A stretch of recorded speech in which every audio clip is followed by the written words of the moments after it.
Bismillahirrahmanirrahim. Assalamualaikum warahmatullahi wabarakatuh. Puji syukur kehadirat Allah Subhanahu wa taala yang telah memberikan rahmat, nikmat serta karunia-Nya kepada kita bersama. Selawat beriringan salam tidak lupa kita panjatkan kepada Nabi besar Muhammad sallallahu alaihi wasallam yang telah membawa kita dari alam penuh kegelapan ke alam yang penuh ilmu pengetahuan seperti hari ini. Baiklah, kami dari kelompok 5 yang beranggotakan Maulana Taufik Ismail, Mardeni Andri, Rina Mulyani, dan Risa Putri Sarah akan menampilkan pembahasan materi kami, yaitu tentang integritas. Jadi apa yang dimaksud dengan integritas? Integritas sering dikaitkan dengan sikap atau perilaku yang menggambarkan diri setiap individu.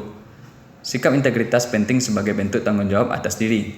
Jika berbicara tentang integritas, maka yang akan muncul adalah hal-hal yang positif serta hal-hal yang terpuji.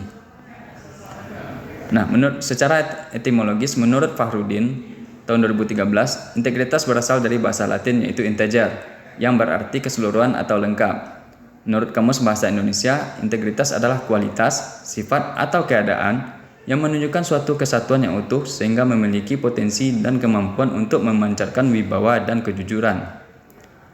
Seorang individu yang memiliki integritas memperlakukan orang lain sebagaimana pribadi tersebut ingin diperlakukan, tetapi tidak mengharapkan timbal balik. Membantu orang lain dilakukan atas alasan altruistik atau fokus pada kesejahteraan orang lain, bukan untuk alasan egois, yaitu penghargaan pribadi seperti kemajuan karir dan pengakuan sosial. Integritas merupakan salah satu faktor yang mempengaruhi kinerja pegawai. Sebagaimana dikemukakan oleh Mangkunegara pada tahun 2016, salah satu faktor yang dapat mempengaruhi kinerja pegawai adalah faktor psikologis individu, yaitu individu yang memiliki integritas tinggi antara fungsi jasmani dan rohaninya. Berikut ciri-ciri integritas. Yang pertama, jujur, tulus, dan dapat dipercaya. Yang kedua, transparan dan konsisten. Yang ketiga, bermanfaat, tidak melakukan hal tercela. Yang keempat, bertanggung jawab. Dan terakhir, bersifat objektif. Apa saja manfaat integritas? Disebut dalam laman resmi Kementerian Kelautan dan Perikanan Republik Indonesia terdapat beberapa manfaat dari penerapan integritas, di antara lain: yang pertama, secara fisik, integritas dapat membuat seseorang menjadi sehat, bugar. Dengan keadaan ini, seseorang dapat melakukan aktivitas pekerjaan sehari-hari. Yang kedua, secara intelektual, integritas dapat mengoptimalkan kinerja seseorang. Tiga, secara emosional, integritas dapat membuat diri seseorang penuh motivasi, empati, serta solidaritas yang tinggi dalam interaksi bekerja. 4, secara spiritual, integritas membuat seseorang menjadi bijaksana dalam mengartikan sesuatu, termasuk pengalaman hidup seperti keberhasilan dan kegagalan yang pernah dialaminya. Secara sosial, integritas mampu mengembangkan hubungan antara individu maupun lingkungan masyarakat, misalnya membuat seseorang bekerja sama untuk menyelesaikan tugas maupun kegiatan yang menuntut kekompakan serta kerjasama yang baik. Apa saja contoh integritas? Yang pertama, jujur dan dipercaya ketika mendapatkan sesuatu yang amanah. Dalam menerima amanah, integritas berperan penting karena orang yang dipercaya harus menjaga kepercayaan yang harus diberikan kepadanya. Mereka harus bertindak sesuai dengan nilai-nilai prinsip-prinsip benar tanpa memanfaatkan kepercayaan tersebut untuk keuntungan pribadi atau melanggar kepercayaan yang diberikan. Yang kedua adalah bertanggung jawab dan komitmen dalam menjalankan suatu pekerjaan. Contohnya dalam kehidupan sehari-hari, di dunia kerja, seorang karyawan yang bertanggung jawab akan datang tepat waktu, menyelesaikan pekerjaannya dengan baik dan tidak mengalami kredit atas pekerjaan orang lain. Dan dia juga mengakui kesalahannya jika membuat kesalahan, bukan mencoba untuk menyalahkan orang lain. Ini adalah bentuk integritas bertanggung jawab terhadap suatu pekerjaan. Selanjutnya, menghargai waktu, senantiasa berusaha tepat waktu saat ada janji. Sikap ini sangat penting, patut diapresiasi. Menghargai waktu menunjukkan rasa hormat dan tanggung jawab terhadap orang lain saat kita berkomitmen untuk hadir tepat waktu dalam sebuah janji, dan kita menunjukkan integritas dan kepercayaan. Tepat waktu adalah sebuah sikap yang mencerminkan kedisiplinan dan profesionalisme kita. Dan selanjutnya, mempunyai prinsip serta nilai-nilai hidup yang jelas. Dengan prinsip dan nilai-nilai yang hidup jelas, integritas kita menciptakan fondasi yang kokoh untuk menjalani kehidupan yang bermakna, membangun hubungan yang sehat dan orang lain. Sikap ini dapat menginspirasi orang lain, menciptakan dampak positif dalam lingkungan sekitar kita.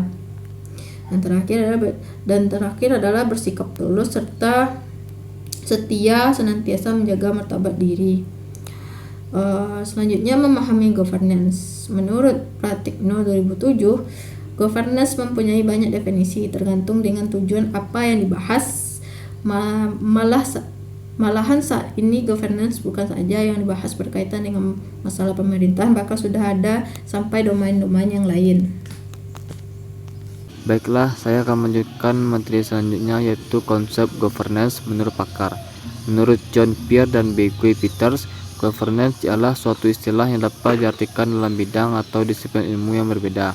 Artinya, setiap disiplin ilmu akan memberikan definisi berbeda-beda bergantung kepada keperluan atau disiplin ilmu yang dimiliki. Kemudian menurut Pierre, governance yang merupakan mitra hubungan antara masyarakat dengan swasta. Pierre dan Peter menyatakan bahwa terdapat 4 rencana yang harus diwujudkan dalam pelaksanaan governance, yaitu adanya hierarki, pasar dan jaringan kerja, dan ada komunitas. Kemudian tantangan governance di Indonesia. Ikhtiar untuk menanamkan nilai governance di Indonesia bukanlah hal yang mudah di dalam kehidupan nyata. Berbicara soal integritas di negeri ini rasanya masih menjadi pekerjaan rumah yang cukup besar untuk segera dibenahi. Padahal diakui atau tidak, integritas itu menjadi karakter penting yang dapat menentukan kemana arah sebuah bangsa dan negara ini dapat melaju. Sebagai contoh nyata bagaimana Finlandia, negara yang jumlah penduduknya hanya separuh dari jumlah penduduk Jakarta, mampu menjadi negara yang paling nyaman di dunia berkat masyarakatnya yang menjunjung tinggi nilai-nilai integritas. Di dalam integritas terdapat beberapa faktor, yaitu faktor kejujuran, karakter yang kuat, komitmen, objektif, kompetensi hingga keteladanan.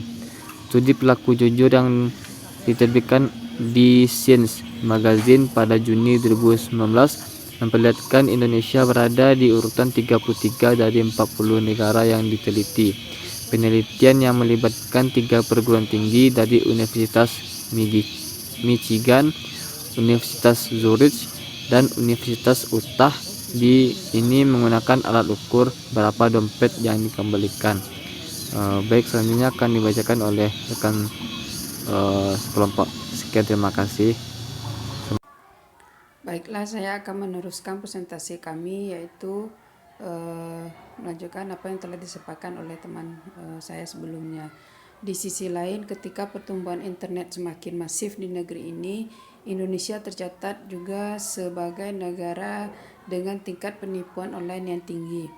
Hasil penelitian terbaru Kaspersky Lab dan B2B International menyebutkan sebanyak 26% konsumen Indonesia telah kehilangan uang mereka karena menjadi sasaran tindak penipuan online. Peringkat Indonesia itu kemudian disusul oleh Vietnam sebanyak 26% dan India sebanyak 24%. Mengapa fakta governance itu tidak berjalan di negeri ini? Semua ini terjadi karena kita masih menjadikan nilai-nilai governance itu hanya berdasarkan aturan saja atau rule based dan belum memahami governance itu secara prinsip atau principle based.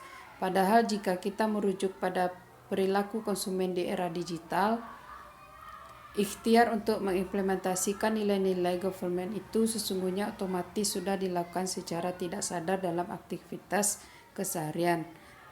Itu saja yang dapat kami sampaikan. Terima kasih atas perhatiannya. Bila taufiq wal hidayah. Assalamualaikum warahmatullahi wabarakatuh.